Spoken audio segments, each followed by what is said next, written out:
mais man Moustapha man bañ supprimer poste premier ministre dama ni bon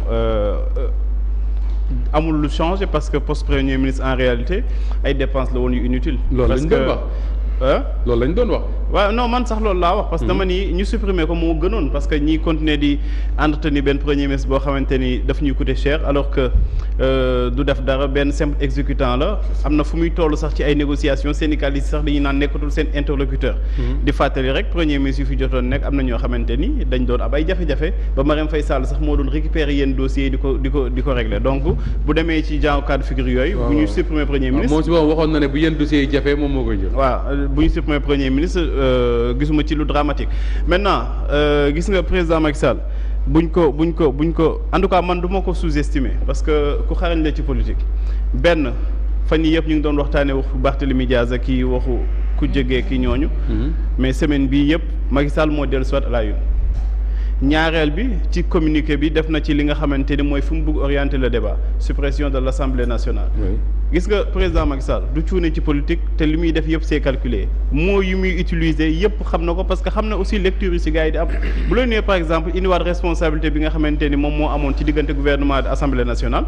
ci saa si nit ñi dañuy naan kii de mi ngi waajal. dissoudre li nga xamante moo assemblée nationale pour bu demee ci élection am benn éventualité ñàkk majorité bi. alors que ni président ñuruwul koo xamante ni dafay demee ci genre logique boobu Macky Sall bii dem ci élection moom ay certitude lay demee. dem pour gagner. day dem pour gagner amul ci bu muy demee di xalaat ay hypothèses yoo xamante ne bu ñàkkee nan lay fexee ba peut-être tas assemblée nationale et puis je pense pas que sax mu xalaat ko def parce que bon booba bu ko defee dafay taal réew mais orienté na le débat fi mu ko bëgg orienté nit ñi kenn xalaatul ni par exemple que président Macky Sall peut-être il prépare li nga xam ne mooy sa succession. sa sortie. kenn xalaatul loolu te peut-être man gëm naa ni bu gisee ni événement yi nii ñuy demee moom peut-être il s'est rendu compte que ni mënul def troisième candidature Abdoulaye Wade erreur bi mu defoon mooy ne pas préparer sa succession. moo ko coûté lii mu jot dund mun peut-être moom dafay jéem a fexe ba keneen ki nga xamante ni moo koy wutu.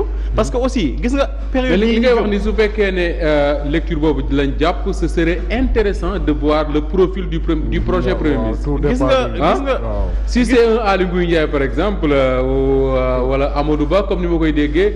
wala je sais pas moi ay xot Abdoulaye Daouda Diallo genre boobu on peut se dire que ni il prépare quelque chose. gis nga Abdoulaye Daouda Diallo moomu. il est fort probable mu ñëw te xoolal gis nga période yii ñuy ñëw fii léegi 1 an ba kii 2 ans dañuy dem ci inauguration projet yu gën a phare yu président Macky Sall commencé. waaw mi BRT. mi TER mi projet mi yëpp stade yeeg yooyu yëpp.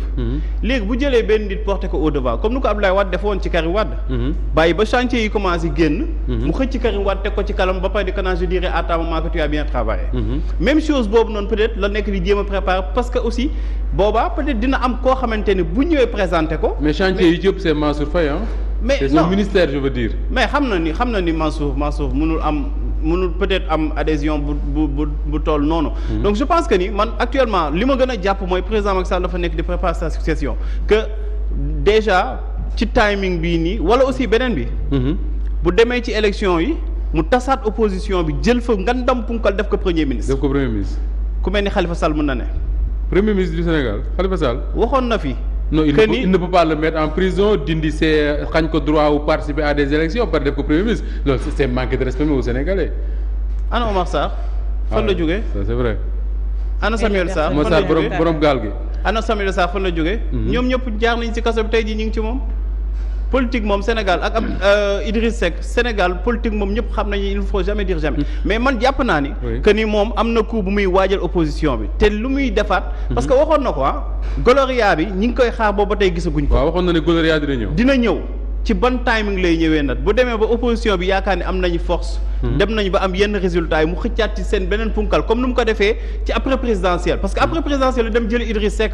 donc après local yi aussi. mën na jël kenn mën na jëlaat keneen ci opposition bi mais c'est intéressant li nga wax parce que man dafa am benn analyse jàngatkatu politique bu ma waxoon yàgg na mu ne ma bu ñu àggee 2022 jàpp 2023 le président Macky Sall lenn rek lay defati mooy inaugurer ay kii. absolument inaugurer rek lay def après il passe le pouvoir dem yoonam ma ne ko non loolu day yomb trop mais là su ma déggee li ngay wax c'est pas à exclure.